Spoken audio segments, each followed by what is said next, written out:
दोस्तों, हमारे प्रधानमंत्री मोदी जी जो कहते हैं, जो करते हैं, उसमें जमीन आसमान का अंतर होता है। ये हमने कई बार देखा। लेकिन कैसे 2014 में नरेंद्र मोदी सत्ता में आने के बाद जो टैक्स का हिस्सा केंद्र सरकार राज्य सरकारों को देती है, उसमें कटौती करने के बारे में मोदी जी सोची समझी साजिश या कोशिश करने के बारे में सोच रहे थे। एक तरह से आप कह सकते हैं कि राज्य का जो हक है और पीछे के दरवाजे से मोदी जी खुद इस असंवैधानिक इलीगल कोशिश में उस हक को खत्म करने पर तुले हुए थे। फाइनेंस कमीशन की मीटिंग में फाइनेंस मिनिस्ट्री के अधिकारी या मंत्री शामिल नहीं हुए थे, पर मोदी जी खुद शामिल हुए थे और मोदी जी ने खुद राज्य सरकारों को जो टैक्स देने में केंद्र सरकार मजबूर है, उसमें काट-छांट करने की कोशिश उन्होंने की थी। इसका खुलासा खुद नीति आयोग के वर्तमान सीईओ BVR सुब्रमण्यम ने किया है। और जिस इंटरव्यू में यह खुलासा उन्होंने किया, उस इंटरव्यू को दोस्तों डिलीट कर दिया गया। यानी मामला बहुत बड़ा है और बहुत बड़ी खबर है ये। तो वीडियो को, इस रिपोर्ट को अंत तक जरूर देखिएगा। नमस्कार, स्वागत है आप सभी का देश नीति पर।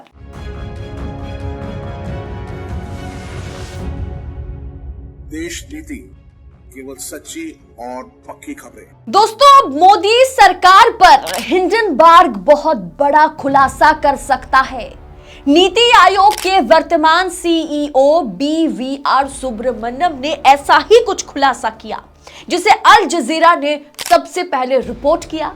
As PM, India's Modi secretly tried to massively cut state funds.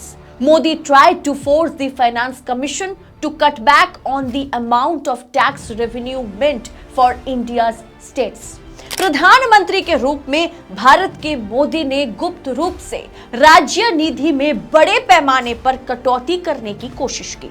मतलब राज्य और केंद्र को जो सम्मिलित टैक्स, मतलब एक साथ जो टैक्स केंद्र सरकार के पास जाता है, मोदी ने 2014 में केंद्रीय टैक्स में राज्यों के हिस्से को गुप्त और असंवैधानिक रूप से उसमें काट-छांट करने की, कटौती करने की कोशिश की और पूरी तरह से इलीगल तरीके से।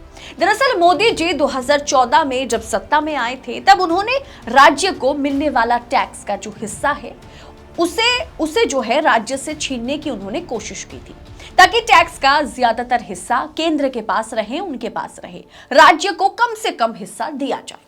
एक लाइन में राज्य का जो हक है उसे मारने की कोशिश की गई थी। और इसका खुलासा कोई और नहीं, खुद नीति आयोग के सीईओ सुब्रमण्यम ने किया है और इसे अल जजीरा ने रिपोर्ट किया, जो रिपोर्ट आपकी स्क्रीन पर इस वक्त है। जिसके बाद माना जा रहा है कि हिंडनबर्ग भी मोदी सरकार पर बहुत बड़ा खुलासा कर सकता है। दोस्तों, नरेंद्र मोदी सत्ता में आते ही जांच एजेंसी से शुरू करके रिजर्व बैंक ऑफ इंडिया, चुनाव आयोग, किसी भी संस्था को स्वतंत्र उन्होंने नहीं छोड़ा। अब दबाव बनाने की कोशिश सुप्रीम कोर्ट पर, जजेस पर, अदालतों पर की जाती है। लेकिन इस बीच खुलासा हुआ कि 2014 में सत्ता में आते ही फाइनेंस कमीशन पर भी मोदी सरकार ने दबाव बनाने की कोशिश की थी कि राज्य सरकारों को जो टैक्स का हिस्सा दिया जाता है, टैक्स का हिस्सा जो केंद्र से राज्य को सौंपा जाता है, उसे कम करने की कोशिश की गई थी।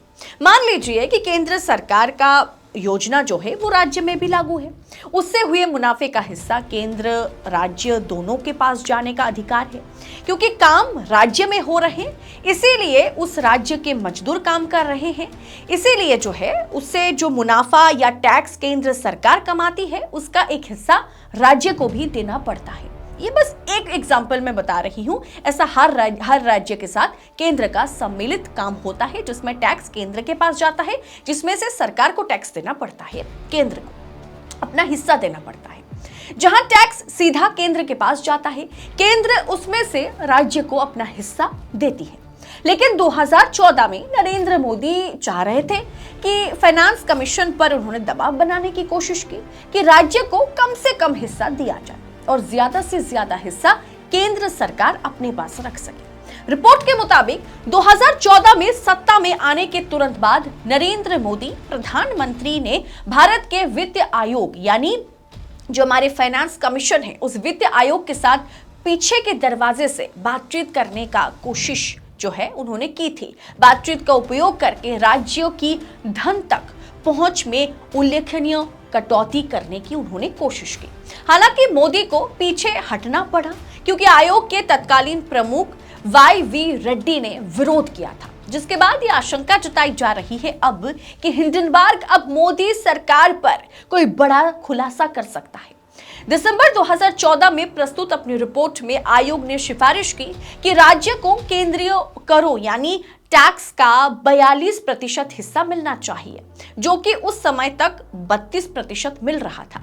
मोदी जी चाहते थे 42 नहीं, राज्य को सिर्फ और सिर्फ 32 से 33% ही उसका जो हिस्सा है वो उसे दिया जाए, जिसे कम किया जाए। संवैधानिक प्रावधानों के तहत सरकार के पास केवल 2 विकल्प हैं, वित्त आयोग की सिफारिशों को स्वीकार करे या उन्हें अस्वीकार करे और एक नया आयोग स्थापित करे। वो औपचारिक और अनौपचारिक रूप से इसके साथ यानी कि आयोग के साथ बहस या बातचीत नहीं कर सकता। लेकिन प्रधानमंत्री ने वित्त आयोग के अध्यक्ष वाई.वी. रेड्डी, जो पहले भारतीय रिजर्व बैंक के गवर्नर थे, उनसे राजस्व हिस्सेदारी पर अपनी सिफारिशों को कम करने के लिए ऑफ रिकॉर्ड बातचीत की कोशिश की। पैनल पर अपनी टिप्पणी में सुब्रमण्यम ने कहा कि वो उस बातचीत में एकमात्र अन्य व्यक्ति थे, बाहर की तरफ से वो थे। ये संवैधानिक मर्यादा का उल्लंघन था। यदि सरकार सफल होती तो ये असंवैधानिक काम होता। लेकिन सुब्रमण्यम स्वामी ने कहा कि बातचीत 2 घंटे तक चली, लेकिन रेड्डी जिद पर अड़ गए थे। सुब्रमण्यम ने रेड्डी को याद करते हुए कहा कि उन्होंने अच्छी दक्षिण भारतीय अंग्रेजी में कहा था कि आपा यानी भाई जाओ और अपने बॉस यानी प्रधानमंत्री मोदी को बताओ कि उनके पास कोई विकल्प नहीं है। सरकार को वित्त आयोग की 42% की सिफारिशें माननी पड़ेगी, यानी केंद्र सरकार को 42% 42% हिस्सा जो है राज्य सरकारों को देनी होगी। पिछले दरवाजे की इन असफल वार्ताओं के बावजूद मोदी ने संसद से ये छिपाया कि उन्होंने राज्य के टैक्सों के हिस्से को कम करने की कोशिश की थी पीछे के दरवाजे से। उन्होंने 27 फरवरी 2015 को संसद में कहा था कि देश को मजबूत करने के लिए हमें राज्य को मजबूत करना होगा। वित्त आयोग के सदस्यों के इस विवादित बातचीत के बाद भी नरेंद्र मोदी संसद में सच बोल नहीं पाए, जबकि मोदी जी खुद राज्य का हक मारना चाहते थे। एटलीस्ट रिपोर्ट तो यही इसी बात को साबित कर रही है। दोस्तों, यह पहली बार था जब सरकार पीछे के दरवाजे से कुछ करने की कोशिश की थी, राज्य का हक मारने की कोशिश की थी, लेकिन सफल नहीं हो पाई क्योंकि फाइनेंस कमीशन के हेड रेड्डी ने मोदी के मुंह पर ही ना कह दिया था। लेकिन उसके बाद से हर संस्थान पर मोदी जी और उनकी सरकार काबू पाने की कोशिश करती गई, चाबुक चलाती गई, चाहे ईडी हो, सीबीआई हो, इनकम टैक्स हो, चुनाव आयोग हो, नीति आयोग हो, यहां तक कि अदालतों पर भी पहरेदारी जारी है। 2014 के बाद से किस तरह से सभी पिलर्स को, जो लोकतंत्र को एक मजबूत देश को बनाकर के रखता है, सभी खंभों को कहीं ना कहीं तोड़ने की कोशिश मोदी सरकार ने की है। और यहां हमने देखा, जिसका खुलासा खुद वर्तमान नीति आयोग के जो सीईओ है सुब्रमण्यम ने इसका खुलासा किया है, किस तरह से 2014 में सत्ता में आने के तुरंत बाद ही केंद्र सरकार के रूप में मोदी जी राज्य का जो टैक्स है, जो राज्य का जो हिस्सा है, जो उनका हक है, राज्य का हक कहीं ना कहीं मोदी जी मारने की कोशिश कर रहे थे।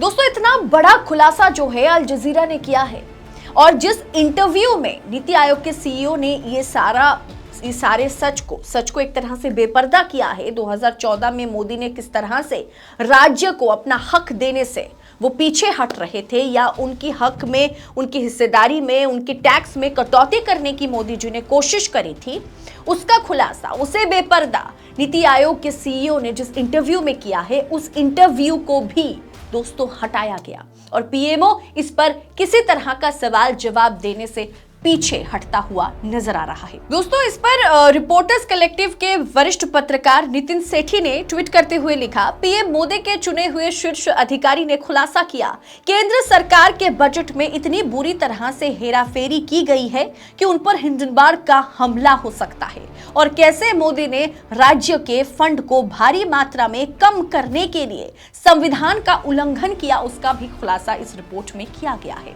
यानी हर तरह से असंवैधानिक तरीके से, इलीगल तरीके से हर संस्थान पर नरेंद्र मोदी 2014 के बाद से कब्जा पाने की कोशिश करते आए। कुछ हद तक आज वो सफल है, लेकिन उस समय वो सफल नहीं हो पाए थे।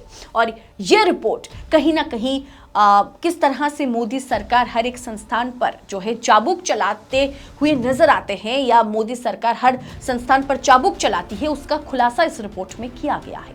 इस पूरे विषय को आप किस अंदाज में देखते हैं? क्या राज्य सरकार का हक मारने की कोशिश मोदी जी ने 2014 में अगर करी होगी, तो क्या आपको लगता है इस वक्त नहीं की जा रही है?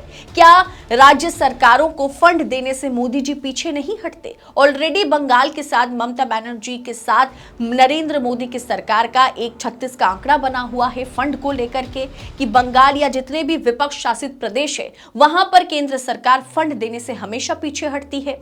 अब टैक्स को लेकर के जो राज्य सरकार का जो हक है उसे देने से 14 में सत्ता में आते ही मोदी जी पीछे हट रहे थे, और उसके लिए वो पीछे के दरवाजे से जो फाइनेंस कमीशन है उसके साथ मीटिंग पर वो खुद मौजूद थे।